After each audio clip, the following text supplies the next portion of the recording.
Merci à vous qui nous rejoignez sur Radio Espace. Vous nous regardez également aussi sur Espace TV tous les matins, mesdames et messieurs. Continuez à réagir. Les contacts s'affichent juste en bas de l'écran avec plaisir.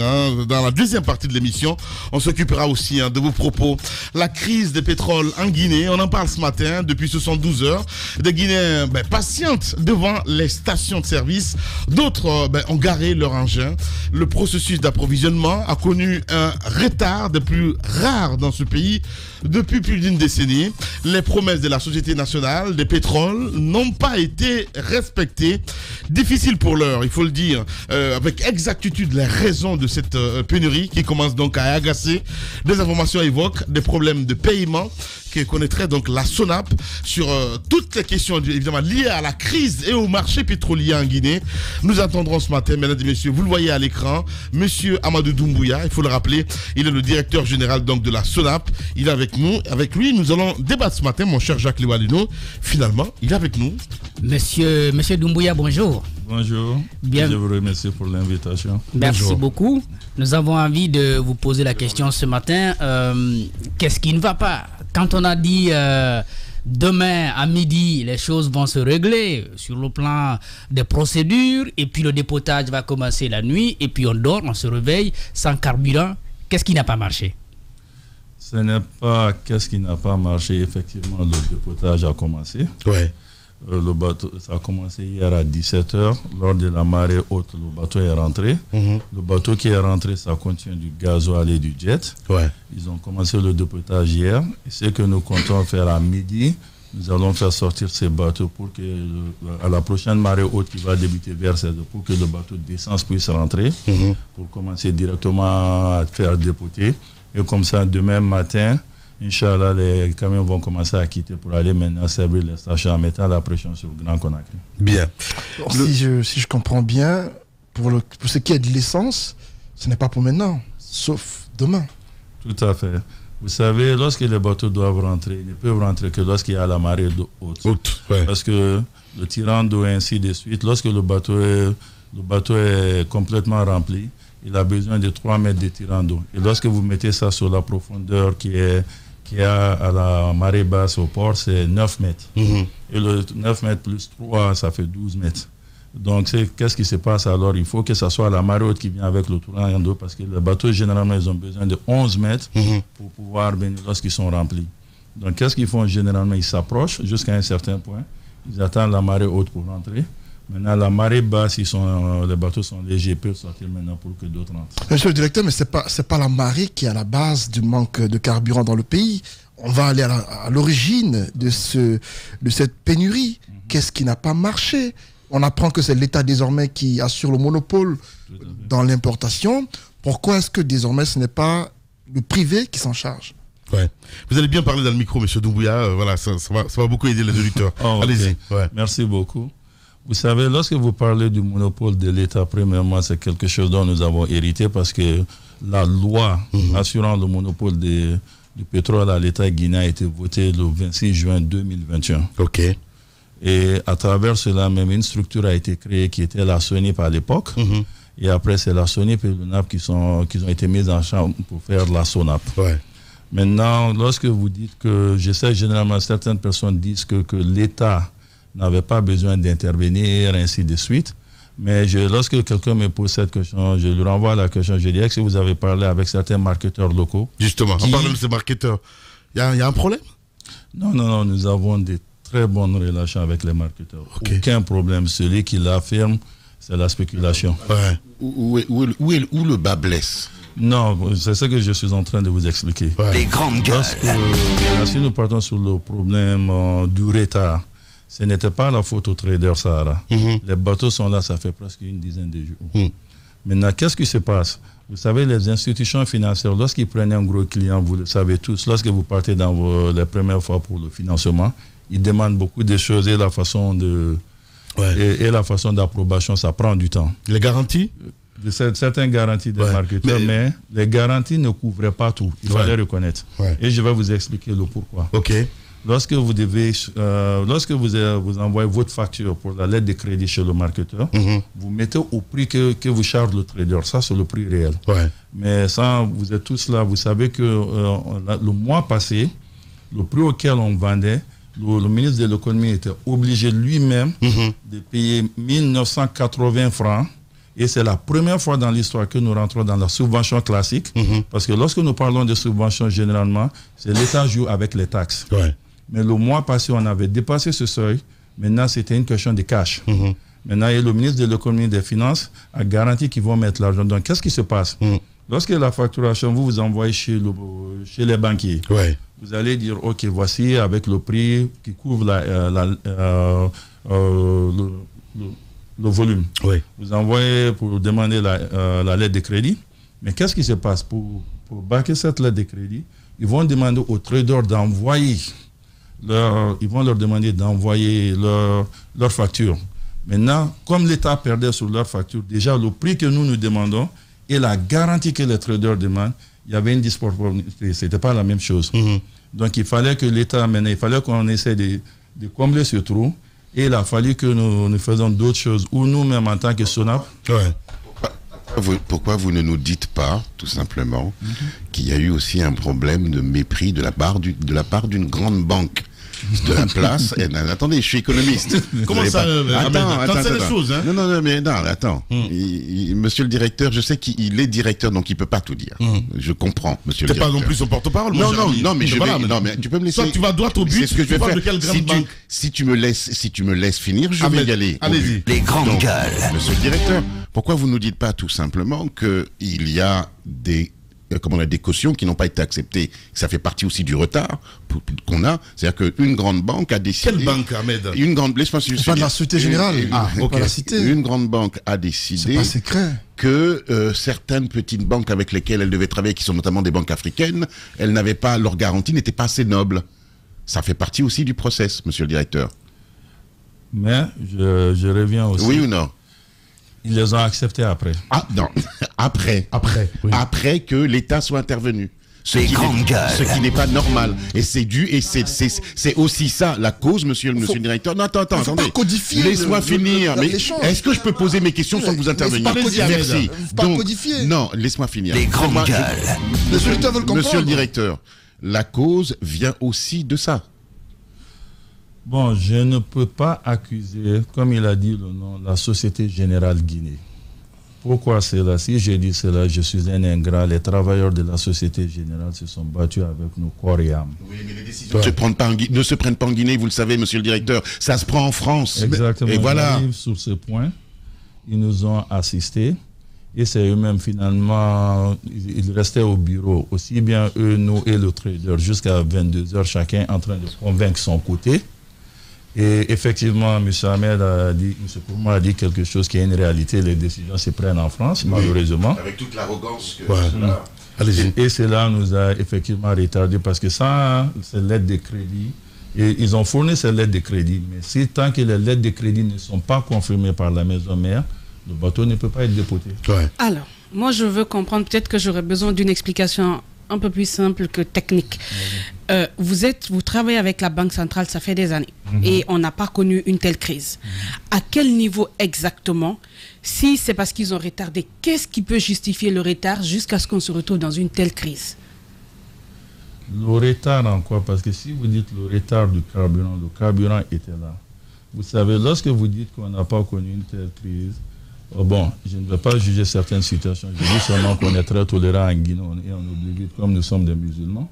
Mais je vais rester sur le fait. Une pareille crise, c'est une première. Je vais rester sur le fait. Lorsque effectivement vous dites que c'est une première, aussi bien que le contexte géopolitique qu'on traverse actuellement, c'est une première. Et je vais vous montrer une différence sur cela. À ma prise de fonction, je me souviens les premières réunions pour couvrir la consommation guinéenne, c'était l'équivalent de 85 millions de dollars. Et je crois que le métrique tonne, si je ne me trompe pas, était dans les 600 et quelques. Aujourd'hui, au moment où je vous parle, pour couvrir la consommation mensuelle, nous sommes presque à 150 millions de dollars. Et à faire une approbation de 85 millions de dollars à 150 millions de dollars, monsieur le banquier qui se trouve devant moi va vous dire que ce n'est pas la même chose. Donc c'est pour ça, lorsque vous dites que On n'a jamais connu une crise pareille. Je vais dire que vous avez raison parce que... vous n'allez pas dire qu'elle est alarmiste. Ma question, en fait, c'est que moi, je veux bien comprendre toute la procédure qu'il y a eu, ce que vous nous expliquez. Mais je veux que les Guinéens qui vous écoutent là, sachent qu'est-ce qui explique ce qu'on vit là. Okay. Jusqu'à présent, je ne saisis pas la raison. Je sais qu'il y a des difficultés, mais est-ce parce que c'est vous, au niveau de la direction, qui n'êtes pas allé à temps? Et si on vous a refusé de signer, pourquoi? Qu'est-ce qui s'est passé? En fait, la raison fondamentale. Non, la direction est partie à temps, aussi bien que le ministre, et aussi bien même que Société Générale Guinée ici. Mais il y a un phénomène qu'on ne contrôle pas. C'est le temps de traitement des dossiers de l'autre côté, surtout pour accepter un nouveau client.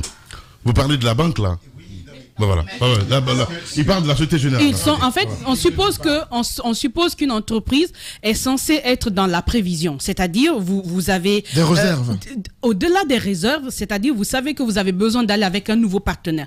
Et que le temps que le processus peut prendre, ça peut avoir des impacts. Est-ce que vous avez réfléchi à cela? Est-ce qu'il y a eu des propositions en amont pour qu'on ne connaisse pas cette grève, cette crise? Tout à fait. Merci beaucoup. Lorsque vous dites que nous partons avec un nouveau partenaire, pour ces banques, le nouveau partenaire, c'est la SONAP. Parce que c'est la première fois qu'ils traitent avec le gouvernement en tant qu'institution. Okay. Donc c'est la SONAP qui est le nouveau partenaire. Et lorsque... SONAP qui est l'État. Exactement, qui est un nouveau partenaire. C'est la première fois que l'État arrive à monopoliser l'importation de carburant. Okay. Maintenant, lorsque effectivement il parle des réserves de mon côté, M. Antoine parle des réserves à ma droite. Ça, il a raison. Notre capacité de stockage est très limitée. Très limitée. C'est de combien? 80 900 mètres cubes lorsque c'est rempli. Alors que la consommation mensuelle est dans les 120 000. Donc, on ne peut même pas tenir pour plus de 3 jours. Oui. Donc, alors que si nous avons une capacité suffisante, ces petits retards de 2, 3, 4 jours qui se sont passés, nous pouvons prendre dans nos réserves pour le faire. Et peut-être que notre gentillesse nous aura coûté, parce que si on a une réserve limitée et qu'on offre par exemple au Mali 4 000 litres. Non, 4 millions de litres du gasoil. Ah, 2 millions. Ça n'a pas eu d'impact? Oui, 2 millions pour un départ. Allez-y. Ça n'a eu aucun impact. Pourquoi je vais vous dire cela? Lorsque le prix était à 10 000, on utilisait 4 500 000 litres par jour.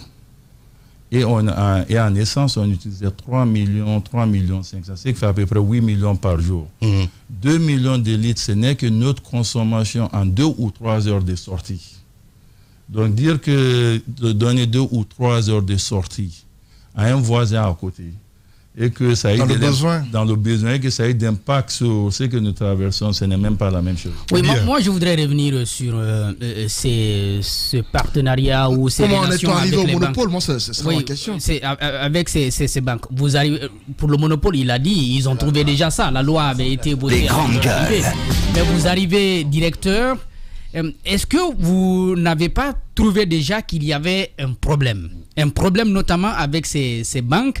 Et qu'est-ce qui a été fait par vous personnellement pour éviter qu'on se retrouve dans cette situation? Parce que là, nous sommes informés lorsqu'il y a crise. Tout à fait. Mais lorsque vous êtes arrivé, qu'est-ce que vous avez trouvé sur place qui indiquait déjà des difficultés devant vous? La première des choses que nous avons trouvées sur place, qui est même des difficultés, c'était pour les banques d'accepter d'accompagner l'État. Sinon, si c'était possible, je vous ai dit que la loi a été votée en janvier et nous avons fait notre première importation au mois de mai cette année. Ça fait 1 année et quelques. Donc, premièrement, il fallait les convaincre. Et deuxièmement, le coût que les banquiers envoyaient pour la validation sur leur maison mère, qui était à l'époque à ma prise de fonction dans les 80 millions. Maintenant, lorsque le coût a drastiquement changé, il fallait faire des périodes d'ajustement. Et je sais que monsieur Kourouma a tapé un peu sur la banque. En Guinée, nous avons principalement que 3 banques qui peuvent supporter ce genre de coûts. Et les autres banques, ils ont demandé du temps pour qu'ils puissent se mettre en pôle et chacun puisse contribuer pour assurer le support. C'est seulement 3 banques dans le pays qui peuvent supporter 150 millions de dollars et qui retraitent en rotation. Ouais. Mais parlons de ces marketeurs, justement, on va y revenir. Pourquoi vous ne donnez pas la possibilité à ces marketeurs d'avoir les lignes de crédit directement avec les banques principales? C'est plus simple, à ce que je sache. Bah oui, mais je pose la question à monsieur le directeur Ahmed. Voilà, allez-y. Lorsque vous dites aux marketeurs d'envoyer directement les lignes de crédit directement aux traders, cela veut dire que l'État n'importe plus. Parce que celui qui paye, c'est lui qui importe. Mais c'est pour faciliter, en fait, pour éviter qu'on se retrouve dans ces genres de crise. Moi, je parle un peu dans ce sens. Non, on allait toujours se retrouver parce que n'oubliez pas, je vous ai déjà dit que les garanties ne couvraient pas la commande. Bien. Amadou Doumbouya, il faut le rappeler, un directeur de Sonap, en direct. Il est ce matin avec nous dans cette émission. Allez-y. Alors, deux questions. La première, c'est qu'aujourd'hui, nous sommes en train de vivre une crise, une pénurie. Ça, il faut le dire. Est-ce qu'il y a aujourd'hui des garanties que cela ne revienne plus, en tout cas les mois à venir? Première question. La deuxième question, on peut dire comme une coïncidence malheureuse, pendant que d'un côté, il y a des sociétés qui pensent que vous avez des contrats que vous avez bypassés avec elles pour vous faire d'autres opportunités parce que vous y avez des intérêts, et que cela arrive aujourd'hui. Qu'est-ce qu'on peut savoir de vos relations avec des contrats que vous avez signés? Les Ghanéens, par exemple, avec KSF. XF Petroleum, je n'ai jamais signé un contrat XF Petroleum. Hein? Je ne l'ai jamais signé. Je savais que la question allait venir. Évidemment. Hein? On va revivre les morts. XF Petroleum a été signé le 5 novembre 2021. Merci beaucoup de me rappeler la date. J'ai été nommé le 7 décembre 2021. Comment est-ce possible que je signe ce genre de contrat? Ça a été signé le 5 novembre. Ce n'est pas vous qui l'avez signé, c'est votre prédécesseur. Quand on dit vous, c'est pas la personne de c'est l'institution. Non, mais vous oubliez quelque chose. Je vais vous expliquer un peu cette partie. Allez-y. Pour que nous ayons la clarté. À la prise de pouvoir par le CNRD, il y avait un contrat qui était sur place. Ce contrat arrivait à terme en fin octobre. Et lorsque le CNRD est venu, c'était le contrat d'ADAX, Oryx Energy. Lorsque le CNRD est venu, pour pouvoir y voir clair, les marketeurs ensemble ont décidé d'aller de trouver CNRD et de leur expliquer de faire une prorogation du contrat d'ADAX qui a été fait pour 6 mois. Donc maintenant, je vous pose la question. Comment ça se fait que ce contrat qui était l'avenant numéro 2 du contrat d'ADAX, qui a été signé par tous les marketeurs et visé à l'époque par le secrétaire général du ministère des Hydrocarbures, puisque les ministres n'étaient pas sur place, comment ça se fait que ce contrat soit en validité et que quelqu'un dans une chambre signe un autre contrat et que ce contrat, vous dites que c'est ce contrat qui est en validité, mais pas le contrat qui a été validé par le gouvernement? Très bonne question. D'autres questions à poser, évidemment. On a touché un petit peu à la plaie, mesdames et messieurs. Ça va schlinguer dans la deuxième partie de l'émission. Vous restez avec nous sur Radio Espace. Nous avons donc M. Amadou Doumbouya, directeur général donc de Sonap. Il est avec nous. On va revenir dans 10 minutes. Véritable success story de la radio Espace Guinée, les grandes gueules, détentrices des meilleurs scores radio en Guinée, de la meilleure émission talk show, a donné le créneau horaire du départ au bureau et du retour à la maison, récoltant depuis des années consécutives le titre d'émission la plus écoutée en Guinée, toutes catégories confondues. Un grand total de plus de 5 millions d'auditeurs ont été fidèles au talk show Les GG, diffusé jour après jour sur toutes les stations du réseau Adafo Média de 9h à 10h30, un exploit qui restera longtemps dans les annales de la bande FM en Guinée. Jacques Lewa, nous continuons le débat évidemment avec notre invité, c'est Antoine qui a la parole, mon cher Antoine. Non, le débat, oui, je vais... Allez-y, allez-y. Allez-y, Daouda Mohamed, la parole est à vous. Allez, on est à l'Assemblée, la parole est à vous. Voilà, ma première question, vous étiez sur la deuxième en réponse, mais vous n'avez pas terminé. La première est là encore suspendue par rapport à ce que vous prévoyez pour éviter une nouvelle crise. Pour éviter une nouvelle crise, nous avons depuis hier commencé même à parler avec certains directeurs des banques. Nous nous sommes réunis avec les... excusez-moi. Voilà. Nous nous sommes réunis pour éviter une nouvelle crise. Nous avons commencé à parler avec certains directeurs des banques déjà. J'ai eu une réunion hier, j'ai eu beaucoup d'entretiens avec mes supérieurs hiérarchiques. En l'occurrence, le colonel Amara et le ministre directeur des cabinets, nous avons parlé. D'accord. J'ai aussi échangé plusieurs fois avec le gouverneur et le ministre de l'économie et des finances, ainsi que le président de la République, son excellence colonel Amara. Nous allons essayer de faire des pools de banques, avec les banques pour voir comme ce qui se faisait avant, pour diviser la tâche. Mais ce que je veux dire, on avait déjà essayé cela dans le passé. D'accord. Le fait que ça avait quitté de la consommation mensuelle, je reviens encore, je dis, sur la situation géopolitique. Le fait que ça avait quitté de 80 et quelques millions à 100 et quelques millions, les petites banques n'étaient pas prêtes. Ok. Il y avait bien sûr de très grandes institutions. Mais vous parlez de 3 banques seulement aujourd'hui. Qui peuvent se tenir ce coup en revolving. Ok. Parce que qu'est-ce que je veux dire en revolving? Les 150 millions presque, c'est pour chaque mois. Les 150 millions de dollars. Oui. Il faut le rappeler. Les dollars, c'est pour chaque mois. Ok. Vous voyez ce que je veux dire? Donc il n'y a que 3 banques qui peuvent dire ok, nous pouvons se les partager. En fait, le problème, c'est qu'on subit un quasi-monopole de ces 3 banques. Non, pas exactement. C'est une question de capa. Voilà. En fait. Les autres banques, ça avait demandé de les accorder du temps. Et ils sont prêts à partir le mois prochain. Et ainsi que certaines grandes institutions financières. Le problème, c'était quoi? Il faut jumeler tout ceci pour pouvoir faire un seul package. Parce que certaines grandes institutions financières internationales qui n'ont pas de bureaux en Guinée, et ils voulaient qu'on élimine les banques guinéennes, alors que ces banques-là sont ici, travaillent avec les Guinéens, payent les taxes en Guinée pour leur donner eux le contrat. Quelque chose en le contrat aux institutions financières étrangères. Les grandes gueules. Quand vous parlez d'institutions financières, vous parlez de la Banque mondiale, la Banque africaine, Afrique Exim, Bill, au départ, ils étaient prêts. Et les banques commerciales de haut niveau. Oui, et ils étaient prêts, ils ont la capacité financière de le faire. Mais au départ, ils voulaient le faire en solo.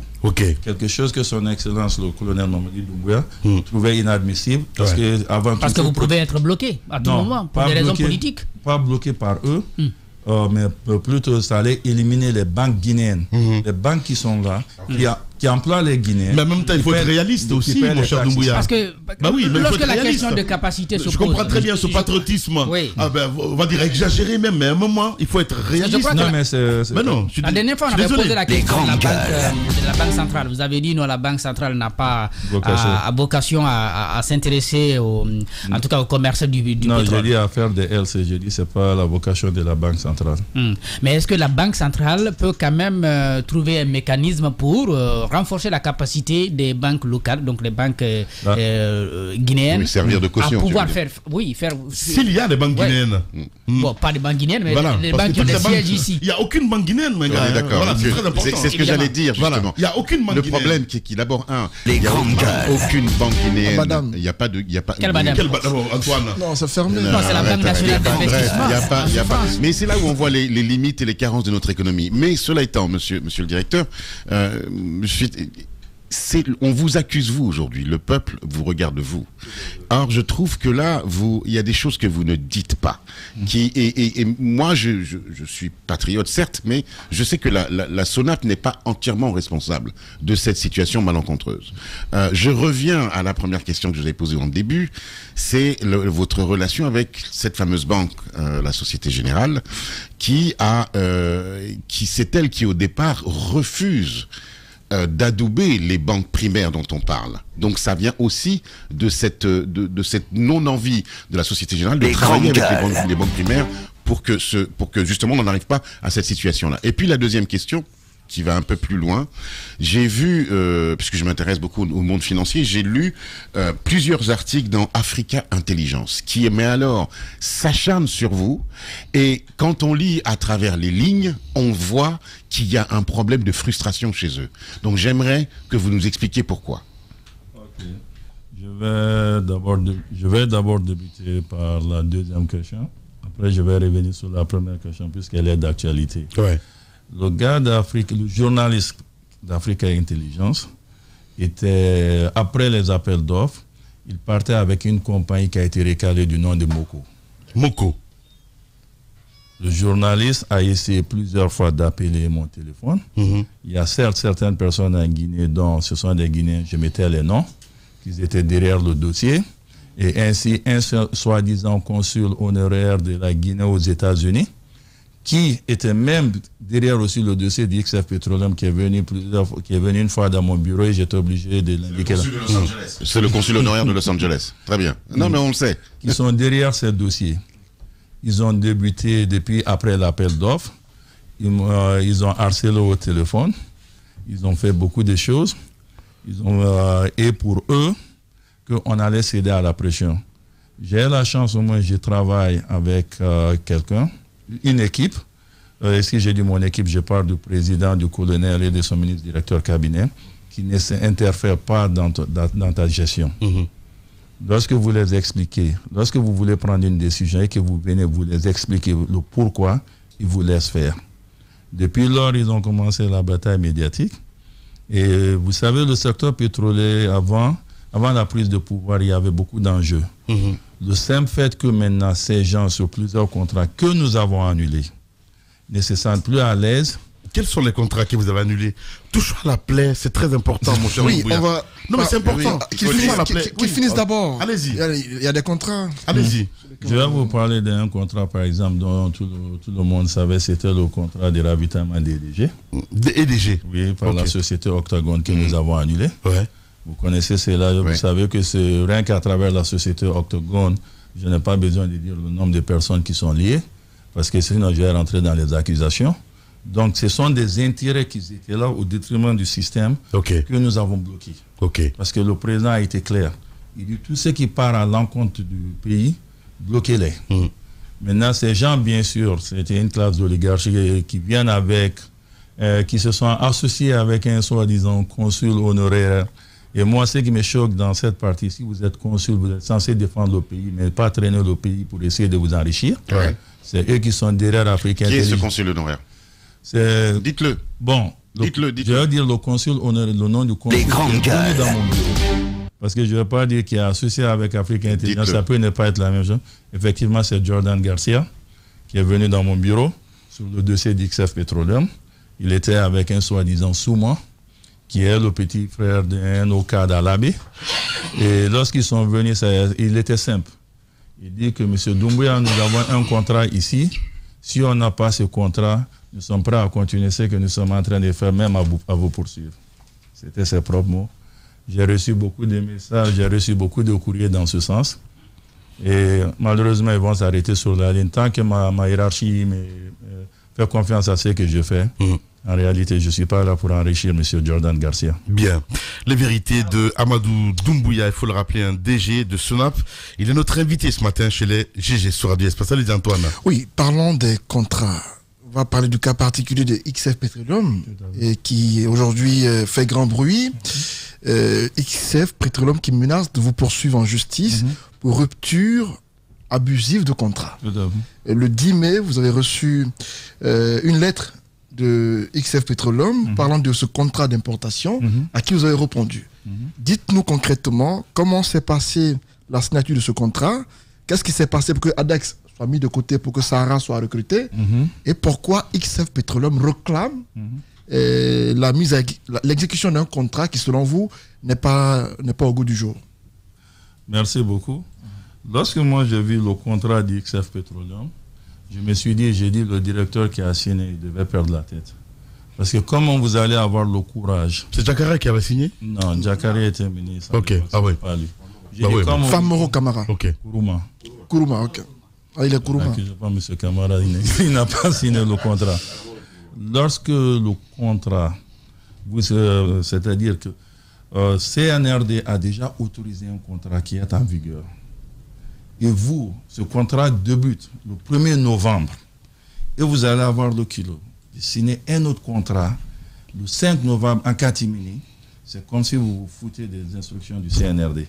Donc ça, vraiment, il faut être courageux. C'est pour les mêmes activités, la même opération? Les mêmes activités, les mêmes opérations. Donc, mais il s'est dit qu'il y a un appel d'offres qui avait précédemment été lancé. Qui a été précédemment lancé. Les grandes gueules. Donc, XF Petroleum n'était même pas candidat dans cet appel d'offres. Et ce qui est marrant sur ce dossier, la première lettre d'intention du XF Petroleum est arrivée lorsque nous avons vérifié les archives à la SONIP le 27 octobre. Comment vous pouvez envoyer une lettre d'intention le 27 octobre et vous avez un contrat signé le 5 novembre? Alors qu'il y a un contrat qui est déjà en vigueur. Sans appel d'offres, sans que personne ne retrouve des traces, rien. Qui avait remporté l'appel d'offres lancé par Kassori? Par Sonip? Oui, par Sonip, oui. Avant nous? Oui. L'appel d'offres lancé par Sonip a été remporté à l'époque par Adax Énergie. Ok. Moi, ce qui m'interpelle un peu, ce sont les dates. Le pouvoir a été pris le 5 septembre. Tout à fait. Je me rappelle qu'à l'époque, tout a été suspendu. Exactement. Il était indiqué qu'aucun directeur, aucun ministre n'avait le droit d'engager l'État dans quoi que ce soit. Comment se fait-il que le 5 novembre, qui est signature de contrat, est-ce que, par exemple, dans la signature de ce contrat, parce que selon nos informations, le conseiller juridique n'a pas été associé à la signature de ce contrat, et que M. Famoro aurait, avec XF Petroleum, signé tout seul ce contrat sans impliquer ses services compétents? Ça, je ne peux répondre à la place de M. Famoro, mais je pense que ça, c'est une question que lui-même il devrait répondre. Bien. Parce que je n'étais pas là-bas. Voilà, allez-y, Mafoudia. Parlant d'Adax, est-ce qu'on peut dire aujourd'hui que la SONAP regrette le retrait du contrat d'importation? Pourquoi? C'est une question. Ils n'ont pas remporté l'appel d'offres.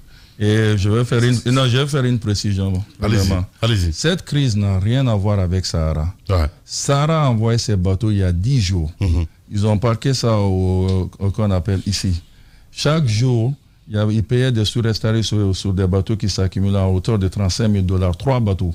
Ce qui fait déjà 5 et quelques mille dollars par jour pour 10 jours. Ça, c'est la perte que Sahara a encaissée avant même que la première goutte d'essence ne déborde.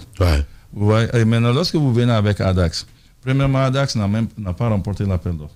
Deuxièmement, c'est parce que vous venez de me dire là? Non, s'il vous plaît, j'ai dit de la Sonip, pas de la SONAP.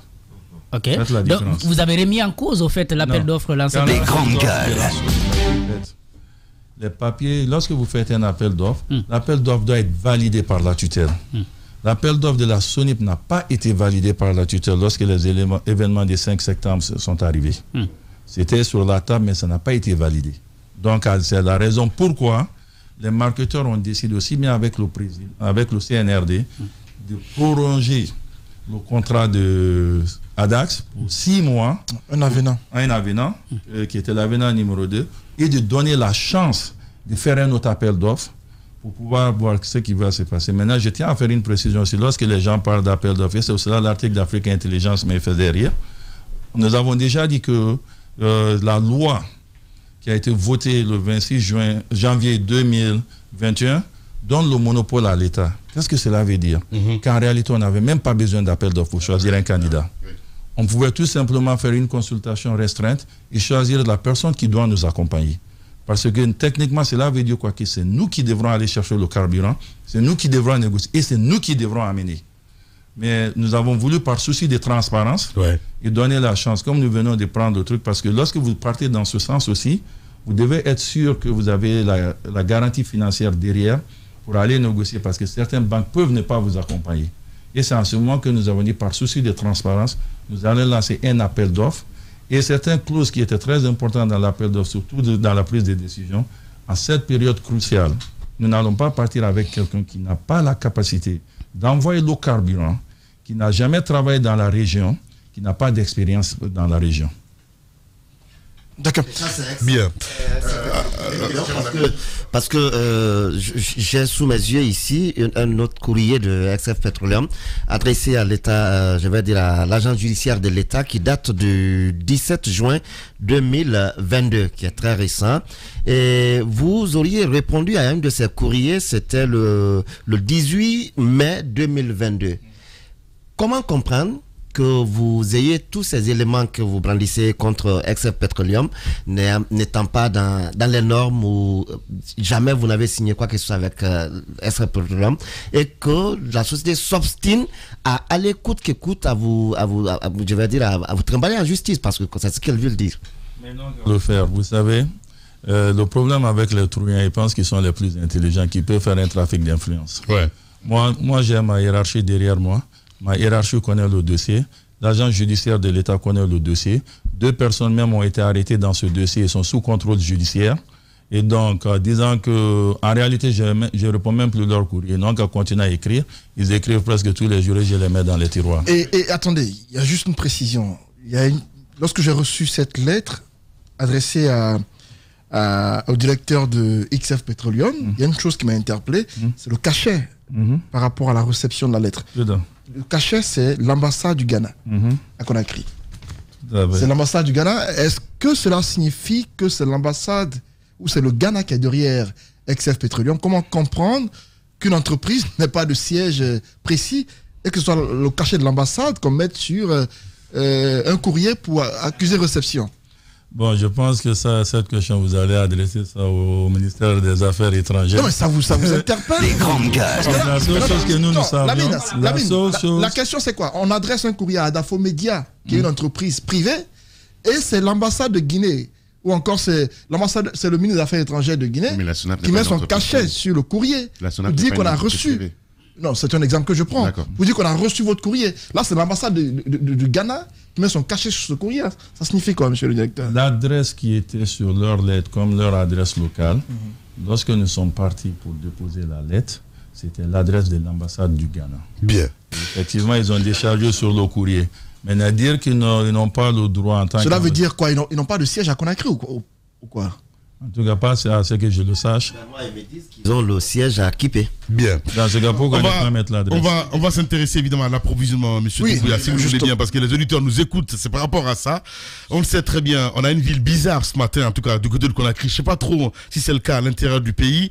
Donc, à l'heure, nous sommes jeudi et il est 10h28. Vous dites, d'ici 18h aujourd'hui, la situation doit revenir à la normale. Non, c'est pas ce que j'ai dit. Ok, non, mais je pose la question. Non, j'ai dit que le dépotage va débuter. Ok. D'essence. Vous savez, lorsque le bateau arrive, qu'on commence à dépoter, ça prend du temps. Et je dois féliciter la SGP même, qui s'accélère et ils sont en train de faire des travaux énormes. Parce que c'est que le programme qu'ils ont dit, normalement, ça prend 2 jours. Mais vu l'urgence, avec la douane aussi, parce que quand les produits viennent sous douane, ils ont décidé de travailler avec la douane pour que les premières quantités qui sortent, lorsque ça remplit seulement un bac, de les passer sous douane, pour que quelque part d'ici midi, demain, les camions commencent à quitter le dépôt pour servir Grand Conakry. Demain midi. D'accord. Mais est-ce que vous avez une idée de ce qui se passe dans la ville? On fait le constat, monsieur le directeur, qu'il y a des citoyens qui prennent le malin plaisir de revendre le carburant à 50 000 à 40 000 le litre. Les grandes gueules. Est-ce que vous avez fait un contrôle? Même les stations de service, certains ont le carburant, mais préfèrent les garder et les revendre au marché noir à leur profit. Justement, qu'est-ce qui est fait dans ce sens-là par la direction? J'ai dit à mes inspecteurs, et après, si je vais me réunir avec eux, ils vont passer de station en station jaugée. N'importe quelle station qu'on attrape en train de faire une rétention, la station sera fermée et le marketeur qui servi cette station va payer des amendes. Justement, est-ce que vous ne pensez pas qu'il y a une frustration un petit peu de ces marketeurs-là? Parce que je parlais encore de ligne de crédit tout à l'heure, ça serait bien très important de revenir là-dessus. Mais quelle stratégie dans ce sens-là pour qu'on puisse plus vivre ce qui est en train de se passer? Vous dites, Jacques l'a dit dans l'énoncé des titres, depuis 10 ans, on n'a pas vécu ça en Guinée. Depuis 10 ans, il n'y avait pas la situation géopolitique, là n'existait pas. C'était une première. On est effectivement en pleine crise. En parlant de ça, effectivement, on est en pleine... Oui, mais... Attends, excuse-moi. Pour les marketeurs, qu'est-ce qui est fait? Parce que c'était la question de la mine. Justement. Les marketeurs, ils ont été impeccables. Celui qui les accuse, ça vous est trompé de cible. Il y a une frustration quand même. Pas chez eux. Non, pas chez les marketeurs. Par contre, je vais vous expliquer quelque chose. On les écoute quand même, ces marketeurs. Non, quel marketeur? Parce que lorsque vous parlez des marketeurs, on veut pas, dans ce cas, vous parlez par exemple de Total, Vivo, Star Road, Bino et ainsi de suite. Mais vous parlez pas, nous parlons de ceux qui ont nous ne parlons pas de celui qui s'assoit ici et qui dit qu'il est énervé. Ceux qui viennent chez nous. Quelle belle licence. Mais c'est pas possible. Les grandes gueules. Mais dans ce sens, qu'est-ce que je veux dire par cela? Si j'ai dit que... Qu'est-ce que je veux dire par cela? Lorsque vous parlez des marketeurs, les marketeurs nous ont toujours accompagnés. Par contre, même les marketeurs nous ont éduqués aussi. Ils travaillent avec nous, ils répondent présents, ils sont toujours prêts à partir, des fois même à partir au-delà de ce qui est normal. Je vous donne un exemple, et je sais que beaucoup d'entre vous étiez là à parler d'Adax. Adax, vous pouvez vérifier ça avec la douane. C'est Mafoulia qui insistait dessus. Adax, lorsque, du moment que je suis rentré en fonction, juste à ce que nous faisons l'appel d'offres, ADAX n'a jamais envoyé la quantité normale qu'il devrait envoyer par mois. Ouais. Mais chaque fois qu'il y avait un manquant, pourquoi vous n'avez pas senti à l'époque? C'est parce que lorsqu'on réunit les marketeurs pour dire, écoutez, ADAX a envoyé tel, ils disent qu'il n'y a pas d'aperçu. Parce qu'en réalité, ils ont voulu faire un blackmail aussi pour pouvoir réunir leur contrat. Okay. Ils disent qu'ils ne peuvent pas envoyer tel à tel. Les marketeurs ont toujours répondu présent. Et à l'époque, eux-mêmes, ils ont commandé directement, mais avec sous la supervision de la SONAP, les bateaux SPAT. Ouais. Pour ne pas que le pays soit en crise. Donc pour cela, on doit les remercier. Bien. Allez-y, Mafoulia. Alors moi, je voudrais revenir sur le cas des stations. Il y a effectivement des stations qui ont peut-être le carburant, mais on a remarqué notamment quelque part à la tannerie ici, lorsqu'ils commencent, il y a une certaine pagaille. Est-ce qu'il ne devrait pas y avoir une certaine collaboration pour sécuriser? Parce qu'on a vu des stations, lorsqu'il y a la pagaille, qui peuvent perdre des biens, voir le lieu saccagé et autres. Est-ce que vous envisagez justement de sécuriser les stations qui peuvent déjà donner du carburant? Hier, il y avait effectivement certains représentants des maintiens de l'ordre qui étaient à mon bureau. Ils ont dit qu'ils ont déployé des gens sur le terrain et je pense qu'ils sont en train de travailler sur ça. Effectivement, lorsque nous allons juger et nous allons savoir que les stations qui en ont, nous allons essayer de faire une autre présence sur ces terrains. Mais quand même aussi, c'est que... Ça parce que vous dites que c'est demain on aura après dépotage et aujourd'hui déjà on peut commencer à servir ce matin. Pourquoi vous n'accélérez pas sur ça? Les grandes gueules. Je viens de vous dire que hier un représentant des forces de maintien de l'ordre qui était dans mon bureau dit déjà qu'ils ont des gens sur le terrain dans ce sens. Bien. Alors, Monsieur Doumbouya, deux questions. Il y a beaucoup de choses à dire sur le pétrole. On sait que c'est un milieu très opaque, où il y a beaucoup d'argent. C'est presque parfois un système mafieux. En tous les cas, c'était le cas par le passé. Il va falloir qu'on fasse même une autre émission pour expliquer à nos concitoyens les clés de répartition, la différence entre le brut et le pétrole raffiné. Bref, j'ai deux questions à vous poser. Est-ce que UMS et Total bénéficient d'une espèce de passe-droit dans notre pays? Jamais. D'accord. Deuxième question. En tout cas, pas avec les nouvelles autorités. D'accord, très bien. Donc, deuxième question. Est-ce que, je sais que vous êtes arrivé, que vous avez essayé de faire le ménage au sein de la SONAP, et qu'il y avait des redevances qui allaient dans la poche de certains de nos cadres. Et je sais, mais je peux le prouver même, que vous avez exigé que ces redevances dorénavant aille dans les caisses de l'ONU. Mais c'est grave ce qui est en train de dire. Mais c'est la vérité. C'est malheureusement la vérité. Wow. Et malheureusement, c'est la vérité, je peux le prouver. Donc, et monsieur Doumbouya, qui est déjà en face de moi, ne peut pas me contredire là-dessus. Et je sais qu'il a exigé, et ça c'est tout à son honneur, que ces fameuses redevances qui allaient dans la poche de certains de nos cadres, dorénavant soient payées dans les caisses directes de l'ONAP. Monsieur le directeur, pourquoi n'en avoir pas fait cas? Ce que vous avez fait, c'est important. Les grandes gueules. Je ne suis pas là pour juger mes prédécesseurs, parce que, bien sûr, j'étais avec certains, mais je ne sais... Ce qui vaut Kamed, est-ce que c'est réel? Ce que je sais, lorsque nous avons discuté du contrat de ravitaillement des EDG, après les calculs, nous sommes tombés d'accord avec ceux qui ont eu le nouveau contrat qui s'appelle le tandem Trafigura Staroy, que $7 sur le métric tonne doit venir officiellement à la SONAP. Et eux-mêmes, ils étaient contents sur ça. Et effectivement, c'est dans nos contrats, ils versent $7 sur en clair, ça se passait autrement, en fait. Ça se passait autrement. Et je vais te... non, mais attendez... Lamine, écoute-moi. Lamine, mais c'est tellement grave ce qui est en train de dire. Mais non, mais tu sais que je n'avance jamais rien sans rien. Je sais en tout cas, que, puisque monsieur le directeur... Non, mais on va mettre les pieds... Comme tu dis, mettons le doigt sur la plaie. Monsieur le directeur va pas le dire, moi je vais te dire. Certaines personnes touchaient entre 200 000 et 300 000 $ par mois. Je dis bien, imagine, par mois. Et cela dure depuis des années. Il est arrivé, moi j'avais eu vent de cette histoire, il est arrivé, il a mis fin à ce merdier, à cette corruption. Le problème c'est, expliquez-nous comment cela a été possible pendant des années. Parce que c'est rôle aussi. C'est votre rôle. C'est votre rôle de nous expliquer le mécanisme et d'expliquer aux Guinéens pourquoi il y a certains secteurs qui ne fonctionnent pas dans notre pays. Rassurez-vous que ce n'est pas une manière de casser, je vais dire, le sucre sur le dos de vos prédécesseurs. C'est juste le peuple a droit de savoir. Tout simplement. Du moment que je n'ai pas vu un contrat qui dit que telle somme d'argent était payée à tel, si tout ce que je vais dire, ça sera la spéculation. Et je peux dire qu'ils ont mal négocié les contrats d'avant. Ouais.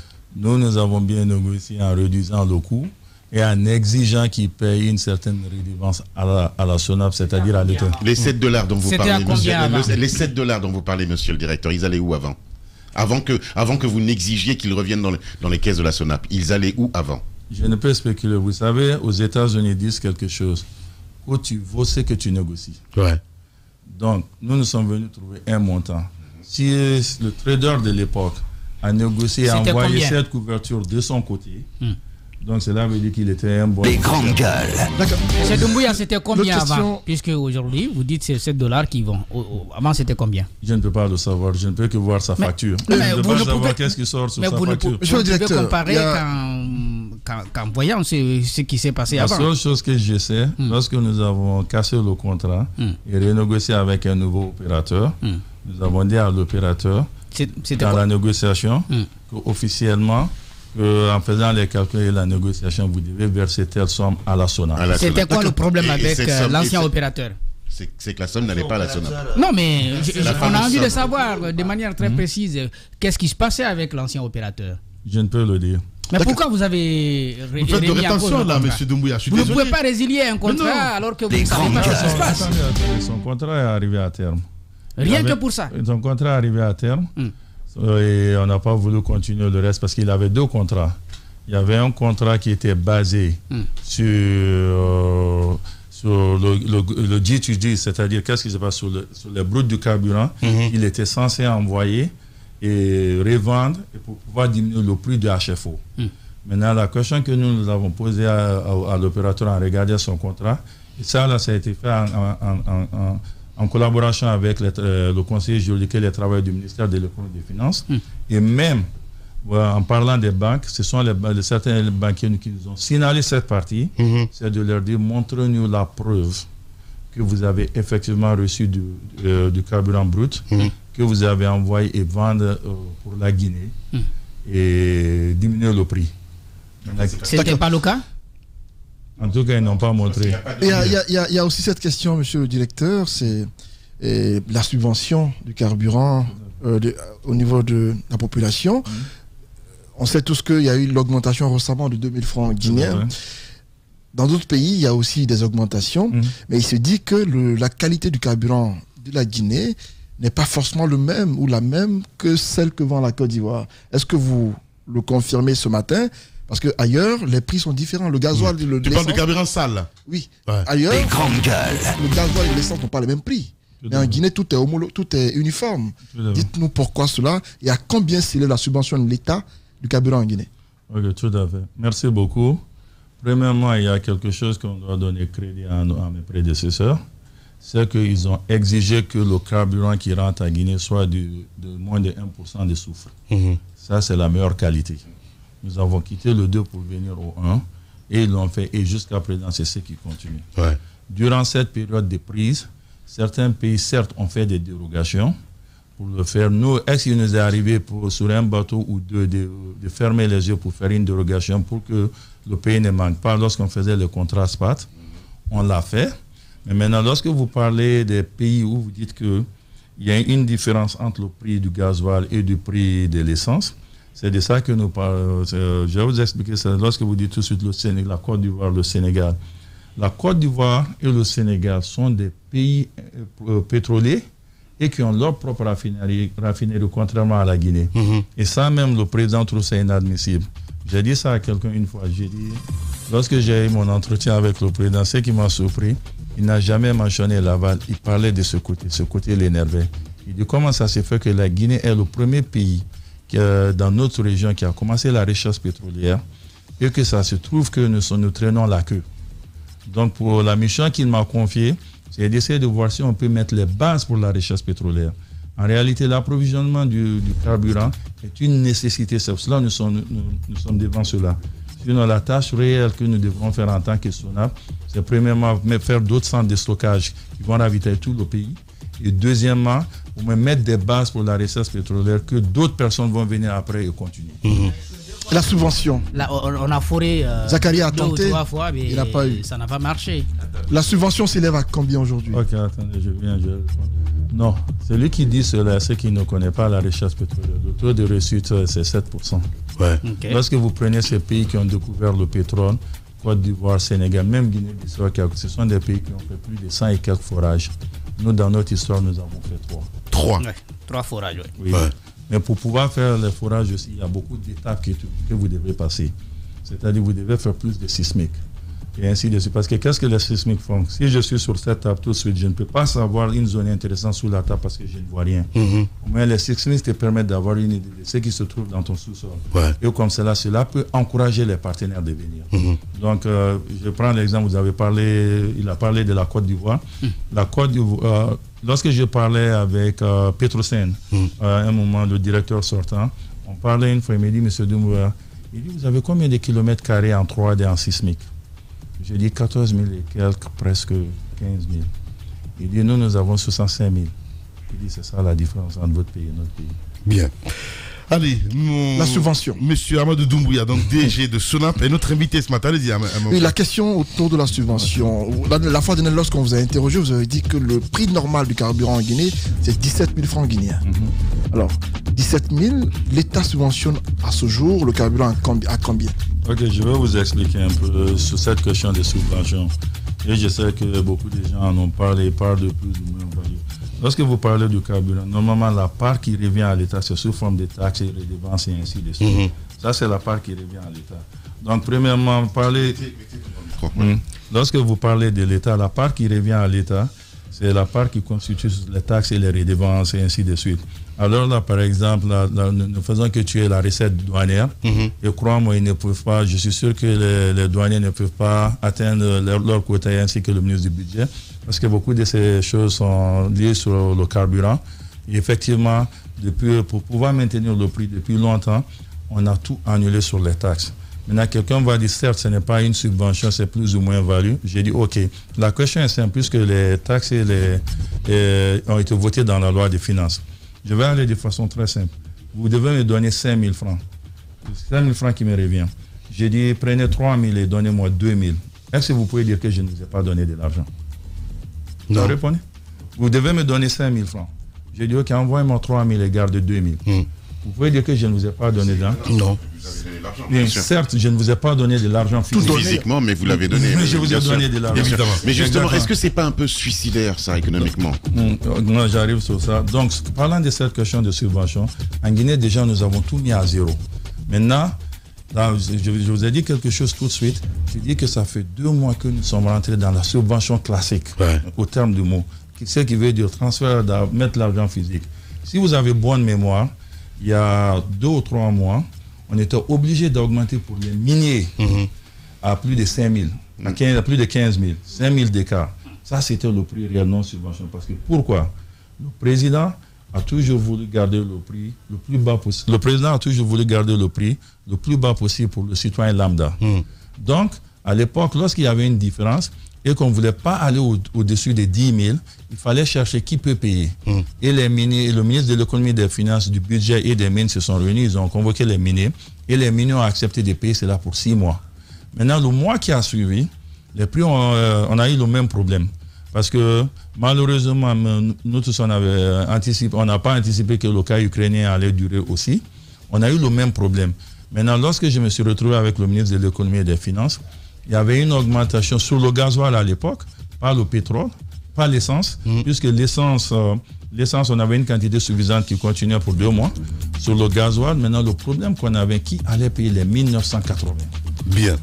C'est une bonne question, monsieur le directeur. On va vous garder dans ce studio, évidemment, parce qu'il y a beaucoup de questions ce matin avec les auditeurs, avec vous, chroniqueurs des Grandes Gueules. On va revenir, évidemment, pour continuer encore 15 minutes avec notre invité qui n'est autre que monsieur Amadou Doumbouya.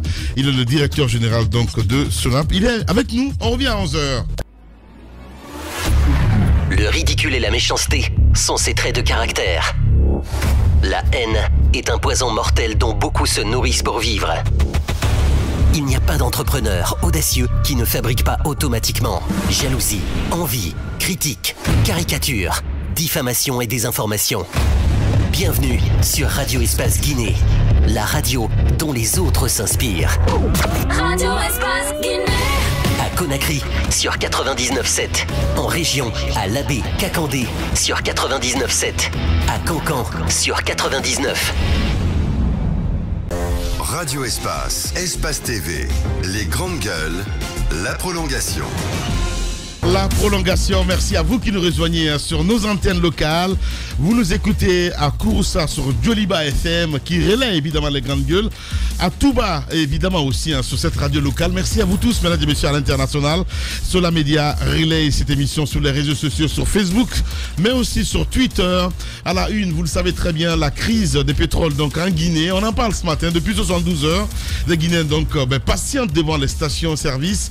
D'autres ont garé donc leur engin. Le processus d'approvisionnement a connu un retard de plus rare en tout cas dans ce pays depuis plus d'une décennie, évidemment, même si le DG n'est pas d'accord là-dessus. Les promesses de la Société nationale de pétrole n'ont pas été respectées. Difficile pour l'heure en tout cas de dire avec exactitude les raisons de cette pénurie qui commence évidemment à agacer. Des informations évoquent des problèmes de paiement que connaîtrait donc la SONAP. Ce qui n'est pas le cas, il vous a expliqué, mesdames et messieurs. Il est avec nous, évidemment, c'est bien sûr M. Amadou Doumbouya, directeur général donc, de la SONAP. Avec lui, nous allons continuer le débat. Mon cher Ahmed Kourma. Oui, monsieur le directeur. Alors, il y a beaucoup de fantasmes, justement, autour des problèmes de paiement que vous auriez supposés ou pas. Il y a beaucoup de fantasmes au niveau de l'approvisionnement. Est-ce que et on sait, que les prix du pétrole et donc du brut ont explosé à l'international dû à la crise ukrainienne, donc que personne n'avait prévu, mais surtout on n'avait pas prévu le prolongement. Est-ce que vous pourriez nous expliquer pour nos auditeurs, pour qu'ils comprennent bien, comment se passe justement l'acheminement, l'achat du brut? Ok, merci beaucoup. Généralement, qu'est-ce que nous faisons? Parce que, comme vous le savez, l'État n'a pas de station, l'État ne distribue pas. Ouais. Donc, ce sont les marketeurs qui placent leurs bons de commande. En fonction des bons de commande que nous les faisons valider, nous envoyons ces bons de commande aux traders. Lorsque nous envoyons les bons de commande aux traders, maintenant, le trader, c'est exactement la quantité qui doit venir. Maintenant, c'est en fonction de ça, maintenant, que le trader va placer ses commandes. Lorsqu'il place la commande maintenant, qu'est-ce qui se passe? Lui-même, il a ses banques de l'autre côté. La question qui se posait, c'est là-bas, les lettres de crédit deviennent très importantes. Ce qu'on appelle les lettres de crédit confirmées et irrévocables. D'accord. Qu'est-ce qui se passe? Ok, le pétrole, lorsque le pétrole arrive, nous savons tous que c'est un produit qui se vend. Ouais. Mais la question qui se pose, comment ils vont être remboursés? Maintenant, c'est dans ça, les lettres de crédit que les banques fournissent, ils garantissent à la banque du trader que si tu n'es pas payé durant la période à laquelle tu dois être payé, nous allons payer. Bien. D'accord. Monsieur, puisque l'actualité est pressante sur le terrain, quelle assurance vous donnez aujourd'hui aux citoyens qui sont à l'écoute de cette émission par rapport à la desserte du carburant au niveau de la population, à Conakry, à l'intérieur du pays, où il y a une pagaille actuellement qui se fait ressentir? Quelle assurance vous la donnez par rapport à la sortie du carburant? Non, ça a déjà commencé. Le gasoil a commencé. Effectivement, j'ai vu quelqu'un qui dit que pour l'instant, nous n'avons pas besoin... L'essence est le plus demandé, vous savez. Que nous n'avons pas besoin du gasoil, mais nous consommons plus de gasoil. Mais je le comprends, la raison pourquoi le gasoil. Le gasoil est sorti après, parce que c'est le bateau qui était en avance. Ça a déjà commencé. Maintenant, qu'est-ce qui se passe? La SGP a décidé. Normalement, la quantité de stock qui était dessus devait prendre que 2 jours. Mais aujourd'hui, à midi, ils arrêtent. Pour faire sortir le bateau, pour envoyer le bateau d'essence qui s'est déjà rapproché. Et comme ça, ils vont commencer à dépoter, bien sûr. Vous savez, lorsqu'ils vont commencer à dépoter sûrement, le bateau va rentrer à la marée haute qui est vers 16 h. Donc, ils vont commencer à dépoter le soir. Et il faut un temps, comme c'est un produit chimique, lorsque vous le mettez dans les cuves, que ça se pose. Et bien sûr, la douane est en train d'accélérer la procédure de dédouanement, parce que ça, c'est très important. Donc, en clair, on ne doit plus vivre ce genre de crise, on va dire, dans les mois à venir. Dans l'avenir, nous allons discuter, premièrement, comme nous avons déjà été approuvés par ces banques dont la première fois c'est par la Société Générale, il faut le rappeler. C'est des grandes gueules. Je suis désolé. Non, il faut le rappeler. Comme nous avons déjà été approuvés par ces banques, Cela veut dire que qu'est-ce qui se passe maintenant? Les prochains, ça devient plus facile. Mais deuxièmement aussi, nous avons discuté, même hier, j'en parlais avec le ministre directeur cabinet. Et j'ai parlé aussi avec le ministre de l'économie et des finances, avec qui je dois me voir à 17h. Nous avons discuté de certains mécanismes que nous pensons que l'État a dans son levier, qui peut faire que maintenant que ça devient plus facile, même si les banques ne sont pas partants, pour le trader de se sentir confortable, la banque du trader de se sentir confortable de venir. Parce que nous recevons des messages, il semble que les stations ne revendent qu'à ceux qui ont des bidons. Et c'est leur mais on a posé la question. Oui, c'est leur deal apparemment. Non, en fait, je veux insister sur la question. Parce que demain, ça paraît court, mais c'est aussi très long. Pour quelqu'un dont la vie dépend des déplacements. C'est très long. Alors, il y a des stations qui sont en capacité aujourd'hui de fournir. Mais ils ont peur parce qu'il y a l'insécurité. Et il y a justement cette manie de ne servir que les bidons parce qu'on gagne plus d'argent là-bas.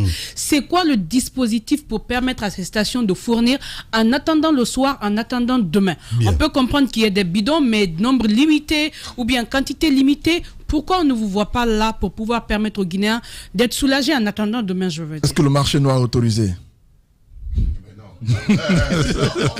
C'est du Antoine. C'est du Antoine. Mes deux amis d'en face hier disaient que c'est interdit le marché noir. Allez-y. C'est pourquoi je pose la question. Le marché noir est interdit, mais nous sommes dans une situation Je vais entendre le compliquée. directeur sur la question, c'est pourquoi je pose. Non, ce qui se passe, c'est... Allez-y, monsieur le directeur, voilà. Nous ne pouvons pas maîtriser le marché noir, mais pour répondre à la question de Mafoudia, c'est ce que je voudrais dire surtout à la population, que lorsqu'ils voient ces stations et autres qui sont en train de faire ces situations de fraude, prière de nous les faire savoir. Prière de les prendre les photos, parce que je vous assure que non seulement à part leurs marketeurs, et vous avez surtout parlé du procureur, l'agent judiciaire et les autorités et la tutelle, ils ne tolèrent pas ce genre de comportement. Mais lorsque ça ne revient pas nous de notre côté, c'est difficile des fois de sévir. Maintenant, parlant pour la stabilisation la sécurité, qu'ils puissent fournir le carburant.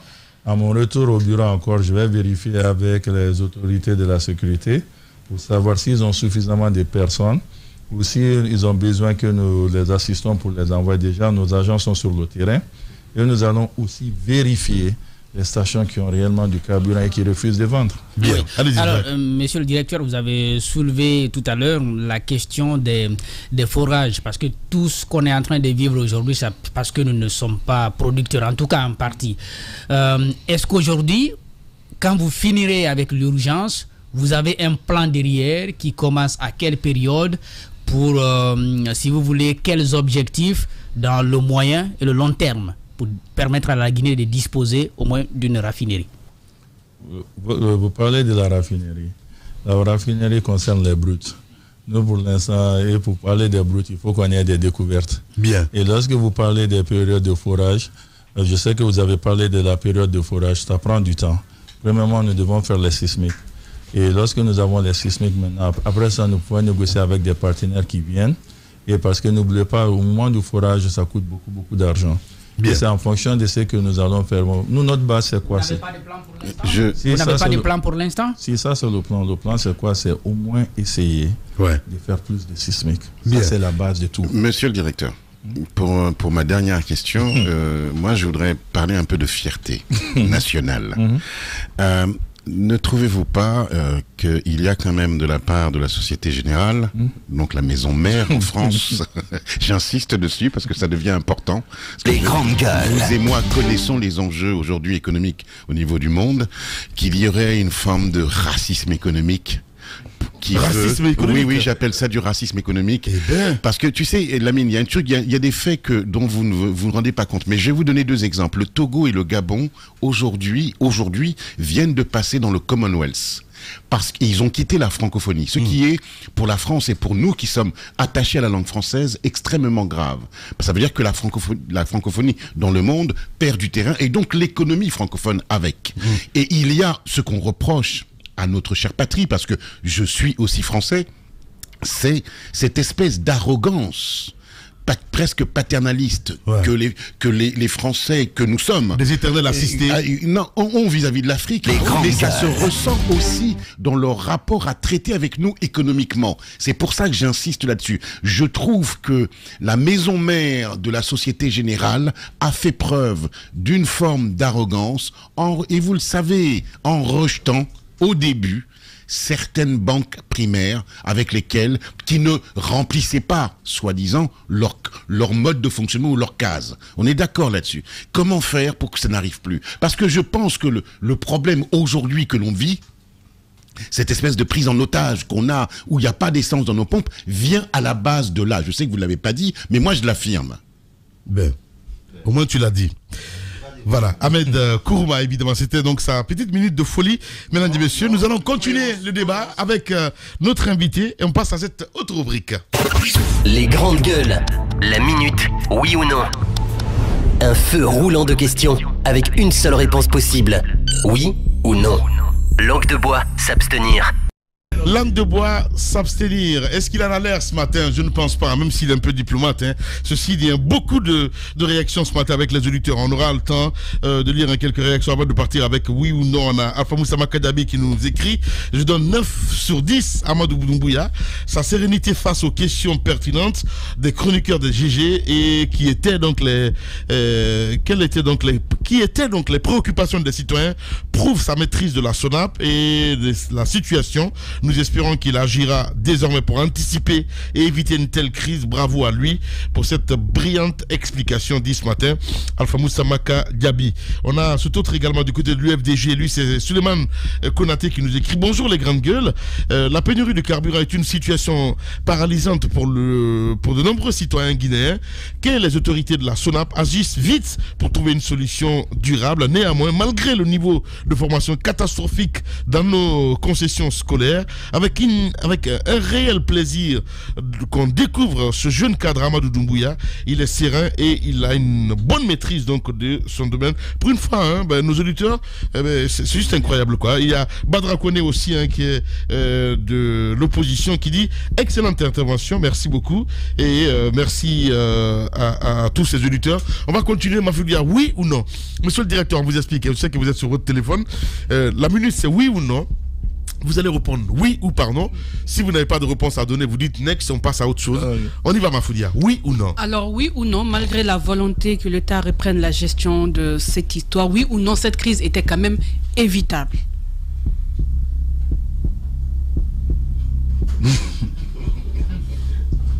Bonne question, mais oui ou non? Next. Allez-y. Mafoudia, t'es dangereuse. C'est pas possible. Allez-y, Antoine. Oui ou non, monsieur le directeur, jusqu'à midi au plus tard demain, les Guinéens diront au revoir à cette crise de carburant. Je peux répondre, mais je dois dire oui ou non. C'est oui ou non? Oui, c'est oui Joker. ou non. Tu dis next, Joker, je sais pas. Joker. Non, il n'y a pas de Joker sur ça. La règle ici, c'est un seul Joker. C'est vrai que là, il a un passe-droit. C'est un seul Joker, normalement. Hier, vous avez dit midi. On a pris note. Bon, avant que Débotage. J'ai dit oui pour le débotage. D'accord. Donc, jusqu'à quelle heure demain, on peut être rassuré définitivement? C'est la SGP. Donc c'est dans vos mains. Allez-y. En faisant confiance à l'équipe de la SGP, je peux dire que certaines stations vont commencer à recevoir le produit dans leur pays. Bien. Daouda Mohamed, oui ou non? Oui ou non, il n'y a pas à craindre qu'après 12 000, les Guinéens doivent forcément s'attendre à plus par litre, quoi. Dans les jours à venir? Les augmentations? Non. Voilà. Allez-y, mon cher Jacques Léwalino. Oui ou non, la reprise en main de l'importation par l'État est à l'origine de cette crise? Non. Oui ou non, vous avez été extrêmement choqué par certaines pratiques qui avaient cours dans la société que vous venez de reprendre? Oui. Merci beaucoup en tout cas, monsieur Doumbouya, d'être passé nous voir. Peut-être que on vous a pas posé d'autres questions. Si vous avez quelques précisions importantes, évidemment, l'antenne est à vous en 1 seconde. Sinon, merci beaucoup d'être passé nous voir. Merci beaucoup et merci à vous tous. Comme vous le savez, depuis certains moments, les gens en parlent sans savoir les efforts que le gouvernement est en train de finir pour le secteur pétrolier. J'ai dit souvent à tout le monde, j'ai dit que le pétrole est tellement important dans les activités du pays et nous en sommes conscients. La preuve est que c'est l'une des rares fois que je vois un chef d'État qui t'appelle chaque nuit pour savoir c'est quoi le niveau de stock de la SGP, qui se renseigne au cas par cas ce que vous faites. Ma hiérarchie, aussi bien le colonel et le ministre directeur des cabinets Djiba sont toujours présents lorsqu'il y a une urgence, ainsi que le ministre de l'économie. Djiba qui est un banquier d'ailleurs. Hein. Allez-y. Ainsi que le ministre de l'économie ainsi que le ministre de l'économie et des finances. Nous savons que les gens sont un peu frustrés. On s'attendait à ce qu'il allait y avoir des petites ratés puisque c'est le début de quelque chose. Et comme je vous ai dit au départ, je ne vais pas dire que c'est la première fois dans l'histoire de la Guinée que l'État a monopolisé le pouvoir parce que je ne sais pas ce qui s'est passé au régime de Sékou Touré. Mais je peux dire que depuis la libéralisation des trucs, c'est la première fois que l'État assure l'importation du carburant. Et pour ceux qui disent que ça ne fait pas de sens, j'ai dit que j'avais dû répondre tout de suite à une question où j'ai dit que demandez aux marketeurs pourquoi. Parce que je vais vous expliquer quelque chose qui est très simple dans ce sens. Lorsque les marketeurs payaient avant, surtout les marketeurs guinéens, je ne parle pas des grandes compagnies, lorsqu'ils prennent le produit chez le trader, tu le prends en dollars. Et lorsque tu le revends, tu dois le repayer en dollars. Donc cela fait que s'il y avait une variation du dollar ou chute de francs guinéens, cela te faisait que tu avais des milliards à payer. Et ça a foutu beaucoup de Guinéens à la touche. Maintenant que c'est l'État qui revend le carburant, qu'est-ce qu'ils font? Maintenant, ils doivent payer l'État. Et par loi, ils prennent en francs guinéens et ils remboursent en francs guinéens. Donc, une protection quelque part. Donc, en quelque sorte, c'est une protection pour l'État. Ceux qui pensent que c'est l'État a fait cela pour pouvoir amasser de l'argent. Si l'État veut amasser de l'argent, il peut tout simplement créer une ligne et mettre dans la structure des prix et ne pas se mêler dedans. Mais en réalité, c'est pour protéger les gens. Bien. Donc, je vous remercie. Je remercie les citoyens. Je sais qu'ils sont impatients. Nous sommes en train de nous battre aussi bien avec la SGP, la tutelle et toutes les parties concernées. Et nous espérons que ça sera la dernière fois que ce genre de trucs arrivent. Voilà. Amadou Doumbouya, il faut le rappeler, il était notre invité ce matin chez les GG. Les grandes gueules continuent avec d'autres sujets dans un instant. Le ridicule et la méchanceté sont ses traits de caractère. La haine est un poison mortel dont beaucoup se nourrissent pour vivre. Il n'y a pas d'entrepreneur audacieux qui ne fabrique pas automatiquement jalousie, envie, critique, caricature, diffamation et désinformation. Bienvenue sur Radio Espace Guinée, la radio dont les autres s'inspirent. Radio Espace Guinée. À Conakry sur 99.7, en région à Labé, Kakandé sur 99.7, à Cancan sur 99.